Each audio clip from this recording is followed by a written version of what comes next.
એક આવા અરણ્યની અંદર મહાભારતમાં આપણે વિહરતા હોઈએ છીએ, જેમાં ડગલે ને પગલે વૈવિધ્યતા અને સૌંદર્ય ભરેલું છે. એકને જોઈ અને બીજું ભૂલાઈ જાય, અને જુદી જુદી સૃષ્ટિ પછી એ અલગ અલગ સ્વરૂપે આપણી સામે દ્રષ્ટિગોચર થતી હોય અને મજા આવતી જાય. એના મહાભારતના સુભાષિતો લઈએ કે એના દ્રષ્ટાંતો લઈએ, એ સંવાદો લઈએ કે કથાનકો લઈએ, કોઈ પણ ભાગને સ્પર્શ કરીએ મહાભારતની તો એમાં મજા જ આવે. બધા નવે નવ રસથી સભર વિશ્વનું આ એક ઉત્કૃષ્ટ સાહિત્ય છે, અને એમાં આપણે હંમેશા સ્નાન કરતા આવ્યા છીએ. આજે વર્ષનો આપણી પહેલી બેઠક છે 2026ની, અને વિચાર્યું વાર્તાથી શરૂઆત કરીએ. આપણા જીવનની શરૂઆત પણ વાર્તાઓથી થઈ હતી. બાળપણમાં આપણને માતા પિતાની પડખે ઠંડીની અંદર ચાદરમાં લપેટાઈને એના પડખામાં રહી અને જે આપણા કાનોમાં વાર્તાઓ ગુંજતી હતી, એ આપણી અંદર ભરેલી જે કંઈ ઓછી વતી સમજમાં એ સમજ આવતી હતી, અને એમાંથી એક કલ્પનાની પાંખ ઉપર આપણે વિહેરતા થયા. પણ એક મજા હતી, અને આ મજા આજ સુધીની પેઢીને બહુ સુલભ છે, સુલભ જ રહી છે. હવે થોડી સ્ક્રીનને કારણે દુર્લભ થતી જાય છે, પણ એવમ પ્રવર્તકમ ચક્રમ, ચક્ર તો ચાલે રાખવાનું છે.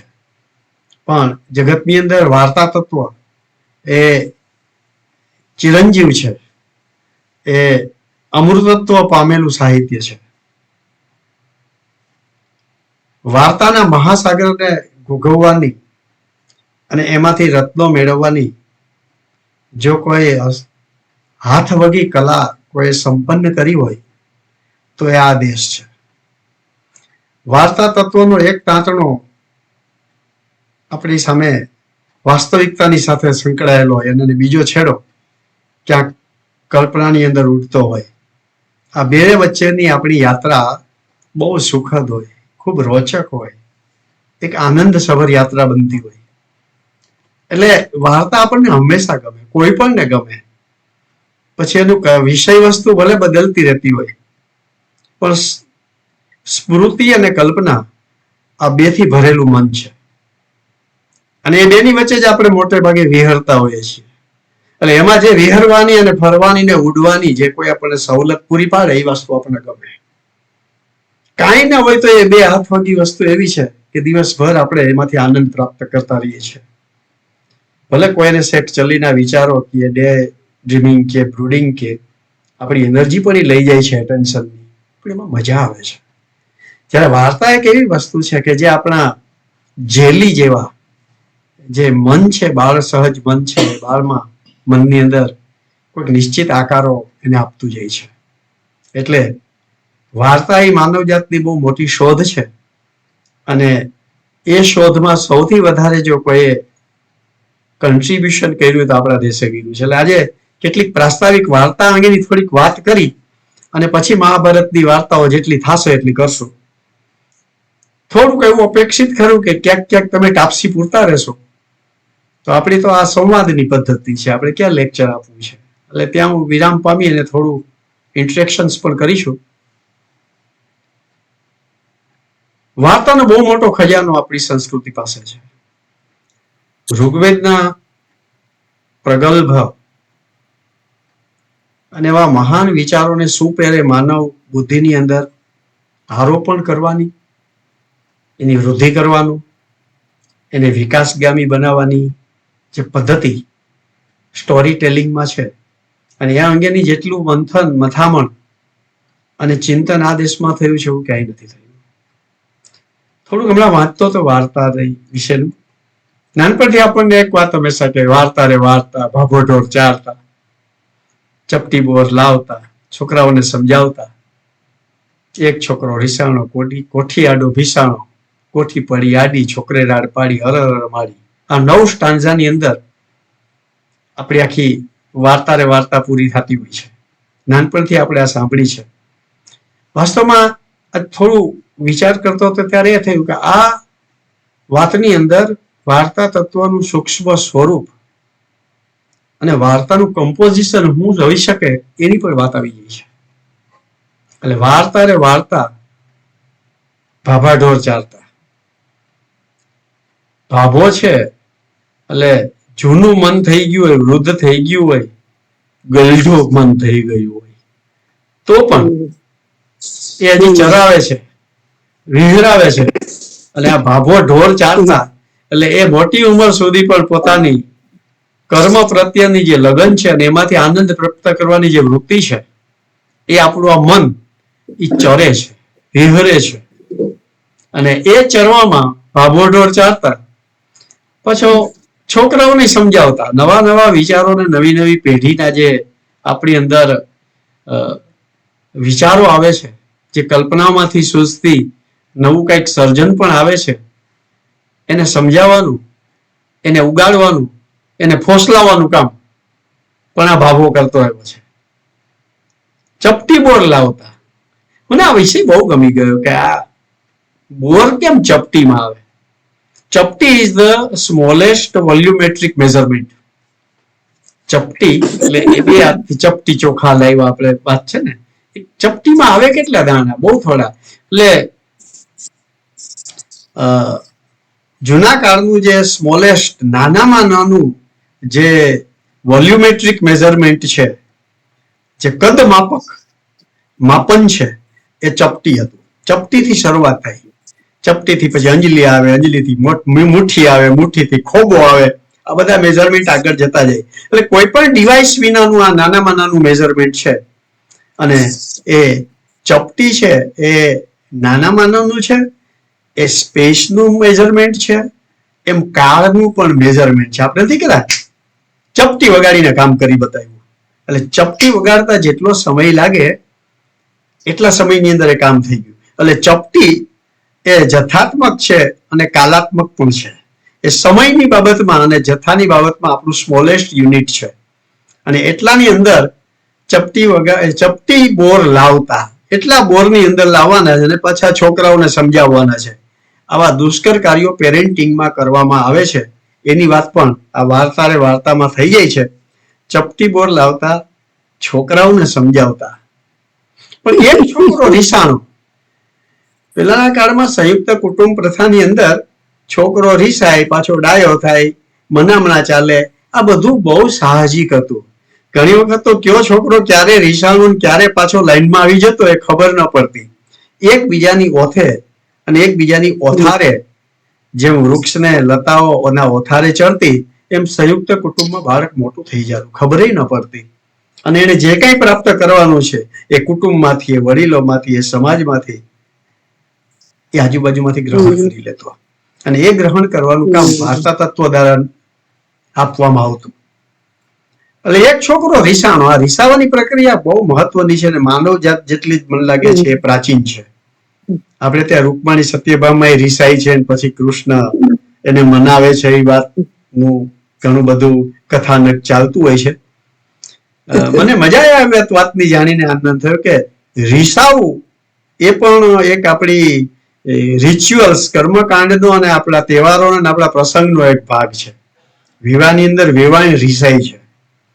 એટલે રીસાવું એટલું સાહજિક અને જીવનનો ભાગ છે, કારણ કે એક તરલ પદાર્થ છે. માણસ જયારે ગુસ્સે થઈ જાય ને વિરોધ કરે ત્યારે એ ઘન થઈ ગયો, સોલિડ થઈ ગયો. એમાંથી પાછું તરલ બનવું અને સરળ બનવું બહુ મુશ્કેલ હોય. પણ જયારે માણસ રીસાય છે ત્યારે મનામણાની બધી શક્યતાઓ લઈને રીસાતો હોય છે. એટલે રીસામણા અને મનામણા આ જીવનનો એક ભાગ છે. અને એ નિમંત્રિત પણ છે અને એ સ્વીકાર્ય પણ છે. મને તો આશ્ચર્ય વાતનું થાય કે આપણે ત્યાં જુદા જુદા ગીતો છે, એમ રૂષણાના ગીતો છે, રીસાઈ જાય એના ગીતો છે આપણે ત્યાં. એટલે કોઈ પણ જીવનની કેલેમિટીઝ અથવા તો સ્ટ્રગલ ને કે કોઈ પણ વિરોધાભાસને કેટલું સાહજિકતાથી જીવનમાં જીવી શકાય છે.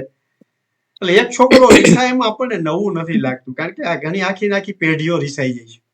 આજે જેન ઝેડ ની અંદર આખી પેઢી રીસાઈ જાય છે રાજ્ય પ્રણાલીથી. એટલે રીસાવું એટલું સાહજિક છે, પણ એમાં મનામણાના બધા શક્યતાઓ અને સંભાવનાઓ લઈને રીસામણું ઊભું થતું હોય છે. मैं तो ये उनको भिजो दे रहा बीस ઓકે, એટલે કાશ્મીરા રિસાવું બેન છે ને મ્યુટ એક કરી કોઈ દો તમારી જાતને. કાશ્મીરા હું ટ્રાય કરું પ્લીઝ છું મ્યુટ બાકી yourself. Okay okay I M trying to mute it.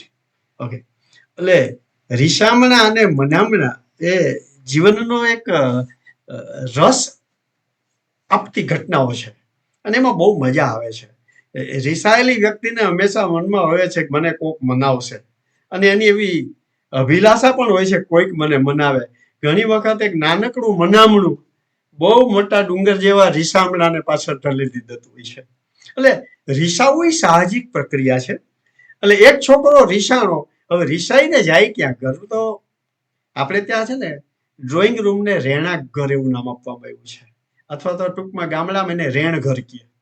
એમાં બધું આવી જાય. એક ખૂણાની અંદર રસોડું પણ આવી જાય અને પણ એમાં બે એસેટ એવી હોય છે જે બહુ વોલ્યુમિનસ એટલે કે બહુ મોટી જણસ તરીકે ઘરમાં એ જગ્યા રોકતી હોય છે.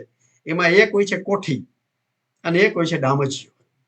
કોઠી છે એ ભોજન આપવાનું કામ કરે છે, આહારનું આપણી વ્યવસ્થા કરે છે અને એ પરમેનન્ટ હોય છે. કોઠી છે ને એ ઘરમાં પરમેનન્ટ હોય છે. અને બીજો હોય છે ડામચીઓ, જે નિંદ્રા માટે કામ લાગે છે. અને એ સૂર્યની સાથે ડામચીઓ નાનો મોટો થતો હોય છે. સૂર્ય જ્યારે અસ્ત પામે છે ત્યારે ડામચીઓ અસ્ત પામે છે અને સૂર્ય જ્યારે ઉગે છે ત્યારે ડામચીઓ તરત જ વધીને મોટો થઈ જાય છે. એટલે આપણે જે સુવાના પાગરણો છે એને એક જગ્યાએ વ્યવસ્થિત ગોઠવી રાખવાનો જે ખૂણો હોય જેની પર ગોઠવવામાં આવે એનું નામ હતું ડામચીઓ. અને એ ઓઢણા પાથરણા છે એ કોઈને દેખાય નહીં એટલે એની પર સરસ મજાનું કલાત્મક ચંદરો આપણે ઢાંકતા હોઈએ. દરજી ઘેરે બેઠો હોય અને જાત જાતના કપડાં સીવતા જે કટકા વધે એ કટકાઓને ભેગા કરીને પાછો જુદા જુદા આકાર અને રંગના કટકાઓને સીવીને જે બનાવે એ ચંદરવો હોય. એ આખો જુદી જુદી ભાત અને રંગથી નજાકતથી ભરેલો હોય. આ કોઠી એ હંમેશા કાયમી વસ્તુ છે. ડામચીઓ છે એ જીવંત વ્યક્તિની માફક વૃદ્ધિ પામે અને પાછો નાનો ને મોટો થઈ રાખે દિવસમાં અને રાતમાં. એટલે કોઠી આડો ભીસાણો. હું જ્યારે રિસાય ને માણસ ત્યારે એને વિરોધ પ્રદર્શિત કરવા શું કરે? એનાથી અળગો થઈ જાય. આમ કોઈનાથી અળગું થઈ જવું એક મોટો વિરોધ પ્રદર્શિત કરવાનો રસ્તો છે. અને એટલે જ ઘણા રાજકારણીઓ જલ્દી પાટલી બદલે છે, અળગા થઈ જાય પક્ષથી. એટલે એ રિસાય છે. અલબત્ત એનું રિસાવું ને અહીંયા જે બાળકનું રિસાવું જુદું છે. હવે કોઠી આડો ભીસાણો બહુ સાહજિક વાતમાંથી વાર્તા તત્વને ઊભું કરી શકવાનું એક સામર્થ્ય વાર્તામાં હોય છે. કોઠી આડો ભીસાયો, કોઠીએ એને નહોતો ભીસો, પોતે જ ભીસાણો તો થઈને. અને જે માણસ પોતે ભીસાણો હોય એમાંથી મુક્તિ એને જ લેવાની હોય. કોઠી તો જળ છે પણ બન્યું એવું કે કોઠી પડી આડી. વાસ્તવમાં અન્નની ભરેલી કોઠી કઈ જલ્દી આડી પડે નહીં. નાની મોટી કોઠીઓ હશે, કોઠી પડી આડી. હવે આડી કોઠી પડી એ વાર્તાનો હવે ક્લાઇમેક્સ બદલે છે. કારણ કે કોઠી આડી પડશે એ કલ્પના બાળકને નથી અને વાર્તા તત્વ સરળથી સીધે સીધું જાય ને એમાં મજા નહીં. એની અંદર ટ્વિસ્ટ તો આવવો જ જોઈએ અને જો ટ્વિસ્ટ ના આવે તો આપણને આ મનને પકડી ન શકે. એટલે વાર્તા તત્વ કહેવાતું હોય, ભજવાતું હોય કે સ્ક્રીન ઉપર આવતું હોય, જે ફિલ્મ રૂપે કે કોઈ સિરીઝ દ્વારા કે કોઈ એપિસોડ દ્વારા, પણ તરત જ ટ્વિસ્ટિંગ આવે એની અંદર અને ટ્વિસ્ટ આવે ને એ આપણા મનને જકડી રાખે છે. એટલે હવે ટ્વિસ્ટ આવ્યો, કોઠી પડી આડી અને છોકરે રાડ પાડી. જે બનવું જોઈએ નહીં એવું બની ગયું છે અને બાળકથી સહજ રાડ પડી. પણ એ રાડ છે એમાં વેદના અને મદદ આ બે ભાવો હોય. આમાં કઈ વેદના નથી પણ મદદ માટે કદાચ બૂમ પાડી હશે. હવે એ મદદ કોણ આપે? તો માં જ આપે. કોઠી જેવી આડી પડે એવી માને તો ખબર જ હોય એટલે તરત જ એ છોકરે રાડ પાડી, અરર માડી, અરર માડી. આ બાળકના શબ્દો નથી, આ બાળક તરફ આપેલો પ્રતિભાવ છે ઘરના લોકોએ. અરર માડી, આવું બની ગયું. બસ વાત ત્યાં પૂરી થાય છે. પણ ઘણા બધા ઉર્મિઓ, ઘણા બધા ભાવ, ઘણા બધા રસ એ છોડી જાય છે. થોડું ચિંતન કરીએ તો મજા આવે કે કેવી સરસ મજાની ગૂંથણી આપણા સાહિત્યમાં કરેલી હોય છે અને એમાં વાર્તા તત્વ એ સૌથી વધુ જગતને રોચક છે. એમ કહેવાય છે કે વાર્તાની અંદર જે સંવાદો છે ને, જ્યારે એને નાટ્ય રૂપે પ્રદર્શિત કરવામાં આવે ત્યારે ભરત મુનિએ એનું વિશ્લેષણ સરસ કર્યું. એ વાર્તા જ છે, નાટકે પ્રદર્શિત થતી દેખાતી વાર્તાઓ છે. એમણે કહ્યું કે જે આપણે કથાનકની અંદર જે સંવાદો છે એ ઋગ્વેદના છે. જે હાવભાવ રજૂ થાય છે કે જે આપણી કોમ્યુનિકેશનનું મોટો ભાગ, આપણે જે શબ્દોથી નથી બોલતા એ હાવભાવ, આપણી આંખ કે પછી આપણી બોડી લેંગ્વેજ, એના દ્વારા જે આપણે વ્યક્ત થઈએ છીએ એ બોલાયેલા શબ્દો કરતા અનેક ગણું વધારે મોટું કોમ્યુનિકેશન છે. એટલે એ જે હાવભાવ છે એ યજુર્વેદનો ભાગ છે. એમાં જે સંગીત તત્વ છે એ સામવેદનું છે, અને એમાં જે વેશભૂષા છે એ અથર્વવેદની છે. આમ કરીને ભરત મુનિએ નાટ્યશાસ્ત્રના જે સિદ્ધાંતો આપ્યા એ વાસ્તવમાં તો આપણું જે વાર્તા તત્વ છે એને વ્યક્ત સ્વરૂપે પ્રગટ કરવા માટેનું એક પ્રકાર છે, અને એ પ્રકાર વિશ્વએ આખાએ માન્ય રાખ્યો છે. તમે જ્યારે ઈશુની ક્રિશ્ચન ધર્મની અંદર સ્પ્રિંગ ની ઋતુની અંદર એક વાર્તા કહેવામાં આવે છે ક્રુસિફિકેશનની, અને વિન્ટરમાં એની વાર્તા કરવામાં આવે છે ઈશુના જન્મની. ઇસ્લામમાં પણ તમે જુઓ, કરબલાના પેલાની અંદર જે લડાઈ થઈ અને પછી જે યુદ્ધ થયું એની વાર્તાઓ કરવામાં આવે છે. અને પછી ભગવાન, રમઝાન મહિનો એ કહે છે, ભગવાન આવીને ખુદા એને કે છે કે પૈગંબરને કે તું મારો પૈગંબર છે ને એને જ્ઞાન આપે છે, તું મારો છેલ્લો પૈગંબર છે. આ વાર્તાઓ છે. દરેક ધર્મની અંદર વાર્તાઓ છે, પણ સવિશેષ સૌથી વધારે વાર્તાઓનું ખેડાણ જો ક્યાંય થયું હોય તો એ ભારતમાં થયું છે. એના કેટલાક ઐતિહાસિક સંશોધનો ઘણા બધા થયા છે, એ અત્યારે કહેવાનો સમય નથી. પણ આપણું પંચતંત્ર, હિતોપદેશ, એટલે આપણે બધા પુરાણ જ લઈ લ્યો. વાર્તાથી ઠસ ભરેલા આપણા પુરાણો છે, અને જેનું પુરાણ હોય એને કેન્દ્રમાં રાખી એનું મહત્વ, એની વિશેષતા, એની કૃપા અને એના ગુણોને ઉજાગર કરવાનું કામ એમાં મૂકેલી વાર્તાઓથી થતું હોય છે. વિષ્ણુ પુરાણ હોય તો વિષ્ણુ હોય, શિવ પુરાણ હોય તો શિવની વાત હોય, ગણેશ પુરાણ, આ દરેક પુરાણને એ દેવ મારા છે, સબળ છે, સક્ષમ છે, મારે એને સંબંધ છે, મારે એનું સામીપ્ય છે, આ બધું નિષ્પન્ન થાય છે વાર્તાઓથી. એટલે આ બધી વાર્તાઓ આપણે ત્યાં ખૂબ ખેડાણ પામી છે. હમણાં વાંચતો હતો ત્યારે મને બહુ મજા આવી. Katha Sarit Sagar, the ocean of the rivers of the stories. Katha Sarit સાગર, વાર્તાઓની નદીઓનો સાગર. આવું એક સાહિત્ય આપણે 11મી સદીની અંદર સોમદેવે કરેલું છે. મજા આવી એના વિશે વાંચવાની. 22,000 શ્લોકોની અંદર 3,500 થી વધારે વાર્તાઓ છે, અને એ વાર્તાઓ દૂર દેશાવરની અંદર જુદા જુદા રૂપે ગઈ છે. આપણું પંચતંત્રની વાર્તાઓ અને હિતોપદેશની વાર્તાઓ તો આપણે ત્યાં ગળથુથીમાં પાવામાં આવે છે, અને આપણે એના વિશે જાણીએ છીએ. પણ પંચતંત્રના લગભગ 200 વર્ઝન છે આજે વિશ્વમાં, અને એમાંથી 75% વર્ઝન બધા વિદેશમાં છે. એટલે પંચતંત્રને કેવી રીતે કોણ ક્યાં લઈ ગયું હશે. ફ્રેન્કલિન એંગલ્ટન નામના માણસે પંચતંત્ર રીવિઝિટેડ કરીને એક બુક લખી છે. એના ઉપર એને કીધું છે કે બાઇબલ સિવાય વિશ્વનો કોઈ એવો ગ્રંથ નથી કે જે આટલી પ્રસિદ્ધિ અને વ્યાપકતા વિશ્વમાં પામ્યો હોય.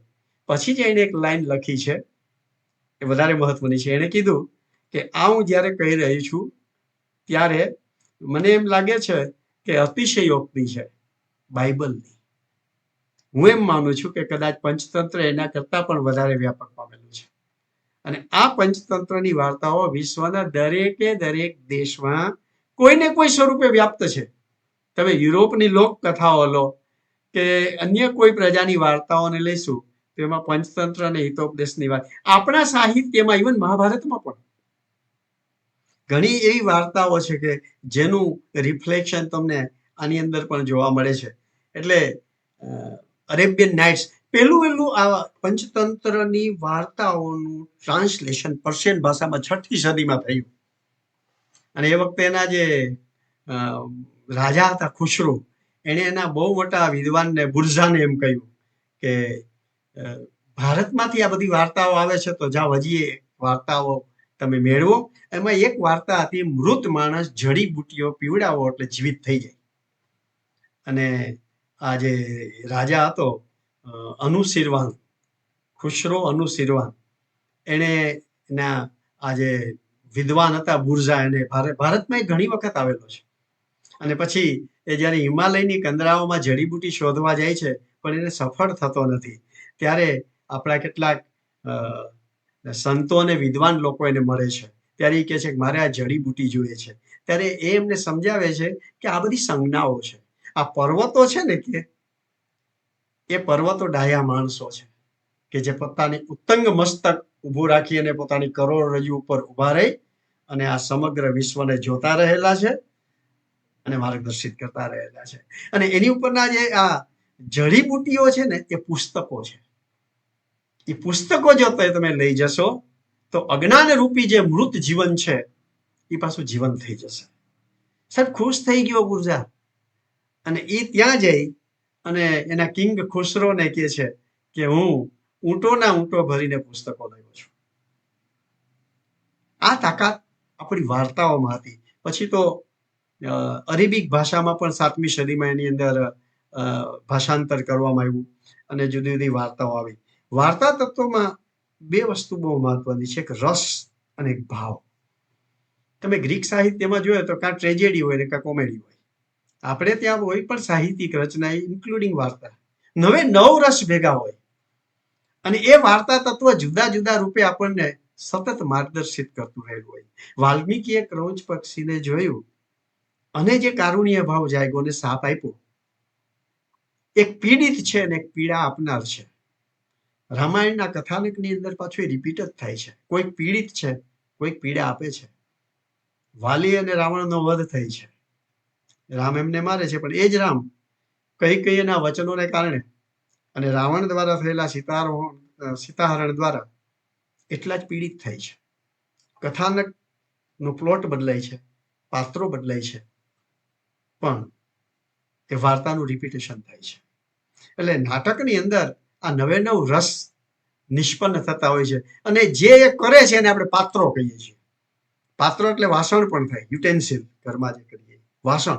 એટલે વાસણની અંદર રહેલો ભાવ અને રસ જ્યારે શ્રોતાની અંદર કે પ્રેક્ષકોની અંદર સાહજિકતાથી જાય, પ્રવાહિત થાય અને આપોઆપ અંદર ઉતરી જાય, એને વાર્તા તત્વ કહેવાય.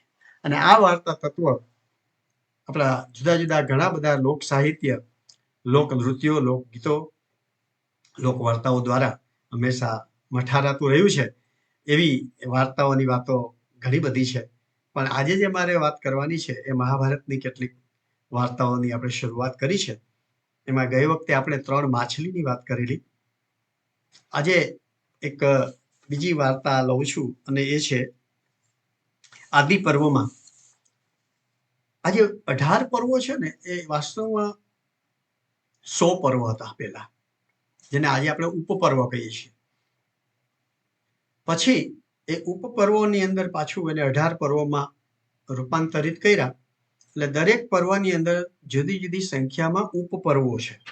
એમ તમે આદિ પર્વ લો તો અનુક્રમ મણિકા, પૌલમી પર્વ, આ બધા પર્વો આવે છે. એમાંનું એક પર્વ સંભવ પર્વ છે અને એમાં 139માં અધ્યાયમાં આ વાત આવે છે. પાંડવો જ્યારે હસ્તિનાપુર આવ્યા ત્યારે હસ્તિનાપુરને યુવરાજ તરીકે યુધિષ્ઠિરને સ્થાપિત કરીને ઘણી બધી જવાબદારીઓ ધૃતરાષ્ટ્ર અને સોંપે છે. ધૃતરાષ્ટ્રને સોંપવું પડે છે. યુધિષ્ઠિર તો બહુ કાબેલ હતા. સત્ય અને બીજા જે કાંઈ ગુણો છે એનાથી ભરેલા હતા. એટલે દેવ તત્વ પણ એને મદદ કરે છે. લોકોમાં ખૂબ ચાહના વધે છે. અર્જુન અને ભીમ એમનું જે પરાક્રમ છે, નકુળ અને સહદેવનું જે કૌશલ્ય છે, એનાથી બધા લોકો ખૂબ જ આનંદ પામે છે, નગરવાસીઓ, અને એની ખૂબ પ્રશંસા થાય છે. લોકોમાંની ચાહના વધે છે અને એ ચાહના ધૃતરાષ્ટ્રના દિલની અંદર ઈર્ષાનું ઈંધણ પ્રગટાવે છે. એની કઈ મજા આવતી નથી. મોઢું હસતું રાખે છે. પાંડવોના જ્યારે આટલી બધી સરસ પ્રશસ્તિ થાય છે ત્યારે રાજ દરબારમાં પણ એની વાતો થાય. ધૃતરાષ્ટ્ર એની બંધ આંખોની અંદર જે જુએ છે અને મોઢામાં હાસ્ય વેરીને જે પ્રદર્શિત કરે છે એમાં બહુ મોટો ફરક હતો. અને એક દિવસ તો એવું બની જાય છે કે રાત્રે એને ઊંઘ આવતી નથી અને ત્યારે એ વખતે એમના અમાત્યને, એમના એક મંત્રી છે, એને બોલાવે છે. આવું 2 વખત બને છે, એની ઉપર બહુ ચર્ચા નહીં કરીએ. અને એ બંને વખતે આપણને 2 નીતિઓ મહાભારત આપે છે. આજે ધૃતરાષ્ટ્ર અંદરથી બળી રહ્યો છે, ચેન પડતું નથી, ઊંઘ આવતી નથી. એટલે એમાંનો એક મંત્રી છે કણિક, હી વોઝ ધ એડવાઇઝર. એ કણિકને બોલાવે છે. વર્ષો પછી પાછી આવી જ અનિદ્રા જ્યારે આવે છે, ઊંઘ આવતી નથી, ત્યારે એક બીજા અમાત્યને બોલાવે છે, ચીફ મિનિસ્ટર વિદુરને, અને એ વિદુર નીતિ આપે છે. આ કણિક નીતિ અને વિદુર નીતિ એ 2 મુખ્ય નીતિઓ છે. કણિક નીતિ બહુ શોર્ટમાં છે, પણ એ કપટ અને રાજા બનવા માટે જે કાંઈ છળ કપટ અને જે કાંઈ વ્યૂહરચનાઓ હોવી જોઈએ એ પણ જરૂરી છે એવું કણિક પ્રતિપાદિત કરે છે. એટલે ધૃતરાષ્ટ્ર કે છે, ભાઈ કણિક, મને મજા આવતી નથી, દિલમાં બળે રાખે છે બધું, મને કંઈક કેને તું, મારે શું કરવું જોઈએ? તું જાણે છે કે પાંડવો ખૂબ જ પ્રશસ્તિ પામતા રહેલા છે, સફળ થતા રહેલા છે, અને અંદરથી મને બહુ દજાડે છે. કણિક બહુ વિશ્વાસુ અમાત્ય હતો. કણિક એને એ વખતે વાત કરે છે કે રાજા તરીકેનો તમારો ધર્મ શું છે? ક્યારેક સમય મળે તો મહાભારતમાં 139મો અધ્યાય વાંચવા જેવો છે. અત્યારે આપણી ભારતીય રાજકારણમાં જે કંઈ જોઈએ છીએ એ આ કણિક દ્વારા કહેવાયેલી વાતો જ આપણે વર્તમાન પત્રોમાં કે ટીવીમાં જોતા એવું લાગે. એમાં કણિક કહે છે કે રાજાએ કોઈ દિવસ બળના પ્રયોગ કરવાથી અચકાવવું ન જોઈએ, તો જ લોકો એના કાબુમાં રહેશે. વિદુર નીતિ અને કણિક નીતિમાં ફરક છે. વિદુર નીતિ છે જીવન અને સમાજને સર્વાંગીણ રીતે સુખી બનાવવા માટેના ઈલાજ સૂચવે છે, જ્યારે કણિક રાજાએ, પછી સારો હોય કે ખરાબ, એવા પગલાઓ લેવા જોઈએ કે પોતાનું રાજત છે એ જાળવી શકે અને પોતે રાજા તરીકે હંમેશા પ્રસ્થાપિત થઈ શકે. એટલે એમાં સાચું ખોટું ઘણું આવે છે. એ વખતે કણિક એક વાત કહે છે કે હું તો તમને વધારે શું કહું મહારાજા, પણ મને એક ચતુર શિયાળની વાર્તા બહુ ગમે છે, એ સાંભળો તમે. જંગલમાં એક ચતુર શિયાળ હતું. એ ચતુર શિયાળે એક દિવસ વાઘને કહ્યું, વાઘ, ઉંદર, વરુ અને નોળિયો અને આ શિયાળ, 5 મિત્રો. શિયાળે કીધું, વાઘભાઈ, તમે જાણો છો કે હરણનો જે રાજા છે એ ખૂબ બળવાન છે, ખૂબ દોડી શકે છે, તંદુરસ્ત છે, બુદ્ધિમાન છે. તમે એને મારવા માટેના ખૂબ પ્રયત્નો કરો છો, પણ સફળ થતા નથી. મને એક યુક્તિ સૂઝે છે. વાહ, કે શું વાત છે, હા તારી વાત સાચી છે, જલ્દી કે મને. તમે યાદ રાખો, આ ધૃતરાષ્ટ્ર અને કણિકનો સંવાદ છે, આ શિયાળ અને વાઘનો સંવાદ છે. એની પેરોડી જોતા રહીએ, મજા આવશે. મને એક વિચાર સૂઝે છે, શિયાળ કે છે, તમે દોડવામાં તો હરણના રાજાને પહોંચશો નહીં. એક કામ કરીએ, એ જ્યારે સૂતો હોય ત્યારે ઉંદર એનો પગ કાતરી નાખે. આવા ઘવાયેલા પગથી પછી દોડી શકશે નહીં, પછી એનો શિકાર કરો તમે. વાઘને યોગ્ય લાગે છે. પ્લાન ઘડવામાં આવે છે. ઉંદર જાય છે, પગ કોતરે છે. સવારે લોહી લુહાણ થયેલા પગે હરણ ઉઠે છે, પણ દોડી શકવાની ક્ષમતા નથી. ત્યાં વાઘ આવે છે, દોડી શકે નહીં, વાઘ શિકાર કરે છે. આ 5 જણ શિકાર થઈ ગયેલા હરણને જોઈને વાઘ કે છે, ચાલો આજે તો આપણને બહુ મોટી મિજબાની મળી છે, ચાલો આનંદ કરીએ અને જંગલની અંદર ફરીએ. ત્યારે શિયાળ કે છે, એક મિનિટ, આવો મોટો શિકાર આપણે કર્યો છે, તો એની ઉતાવળ શું કામ કરીએ? એને સરસ મજાના નાઈ ધોઈ ફ્રેશ થઈ અને પછી ભોજન કરીએ વાતો કરતા કરતા. ગમ્યું. વાઘ, ઉંદર, વરુ અને નોળિયો એ કે છે, પણ આપણે બધા નાવા જઈશું તો આનું ધ્યાન કોણ રાખશે? શિયાળ કે, હું છું ને, તમે બધા નાઈને આવો ત્યાં સુધી ધ્યાન રાખીશ ને પછી આપણે જમીએ. 4 જણ નાવા જાય છે. થોડી વાર થાય છે, તો વાઘ આવે છે. વાહ કે વાહ, ચાલો નાહી ધોઈને હું ફ્રેશ થઈ ગયો. પણ શિયાળ, તું આટલું શૂન્ય મનસ્ક અને ઉદાસ કેમ છો? જવા દો ને સર. ના ના ના ના, વાત તો કર, શું બન્યું એવું? કઈ નહીં, કઈ નહીં, મારે નથી કેવું. અરે પણ શું વાત છે, કઈક તો કે. બસ આ ઉંદરના એ શબ્દો મારાથી ભૂલાતા નથી અને મને પીડા આપે છે. શું થયું? શું વાત કરું? ઉંદરે કીધું કે આવડા મોટા હરણનો શિકાર કરવાનું શ્રેય મને જાય છે. આવડો મોટો વાઘ કે પોતાની રીતે શિકાર નથી કર્યો એને. મેં કરેલું જે કામ છે એમાંથી જે સફળતા મળી છે, આ શિકાર મેં કર્યો છે, અને પોતાની જાતને જંગલનો રાજા ગણાવતો વાઘ પોતે કર્યાનો આ સંતોષ લે છે. ધિક્કાર છે એના જીવનને. વાહ, કેવું કહ્યું એને? હા શિયાળ, તે તો મારી આંખ ખોલી દીધી. ખરેખર ધન્ય છે ઉંદરને, એને મારી આંખ ખોલી દીધી. ખરેખર મારે આ કોઈના કરેલા શિકાર ઉપર મારે એને ભોજન ન બનાવવું જોઈએ. ધિક્કાર છે મને. એમ કરીને જતો, હું મેં કરેલા શિકારને જ ખાઈશ. વાત જતો રહ્યો. થોડી વાર થાય છે ત્યાં ઉંદર આવે છે. વરુ આવે છે. વરુ આવીને કહે છે કે ધીમે બોલ, ધીમે બોલ. શું થયું? શું વાત કરું તને? શું બન્યું એ તો કે? અરે વાઘ આવ્યો હતો. એણે કીધું આટલો સરસ શિકાર અને હું એકલો ખાઈશ? હું આગળ મારી બધી વાઘણોને લઈને આવું છું. અને પેલા તો આ વચ્ચે વચ્ચે ખોચા કાઢતો ને ગમે એમ ત્વરિત ગતિથી પોતાનું લઈને ભાગી જતો આ વરુ મને ગમતો નથી. હું એને પેલા મારીશ. એવું કીધું એને. વરુ ભાગ્યો, મારે બચવું છે. થોડી વાર થઈ ત્યાં ઉંદર આવે છે. ઉંદર કે ચાલો હું નાહી ધોઈને આવી ગયો શિયાળભાઈ, આપણે બધા આવે એટલે શરૂ કરીએ. જાળવ જાળવ, હમણાં નોળિયો આવ્યો હતો. એણે કીધું હું આ હરણ નહીં ખાઉં. શું કામે? કારણ કે વાઘના પગના નખથી જે શિકાર થયો હોય એ ઝેર હોય. અને મધ્યયુગીન કાળ સુધી આ કહેવાતું. એકચ્યુઅલી મારી પાસે અત્યારે આખો શ્લોક નથી, પણ એનો અર્થ એવો થાય છે કે રાની જંગલી પશુના નખની અંદર, વૃશ્ચિક એટલે કે વીછીના દંશની અંદર, અને કોઈ વિરહિણી હોય એના આખે અંગની અંદર ઝેર હોય છે.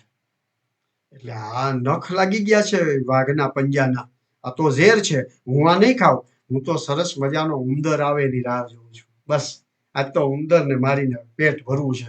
આવું કીધું નોળિયાએ. ઉંદર એના દરની અંદર ભાગી જાય છે. થોડી વાર થાય છે ત્યાં નોળિયો આવે છે. જેવો નોળિયો આવે છે ત્યારે શિયાળ ઊભો થઈને કે છે આવ આવ નોળિયા આવ. નોળિયો કે છે કેમ આવું બેહુદું બોલે છે, કઈક જુદું બોલે છે?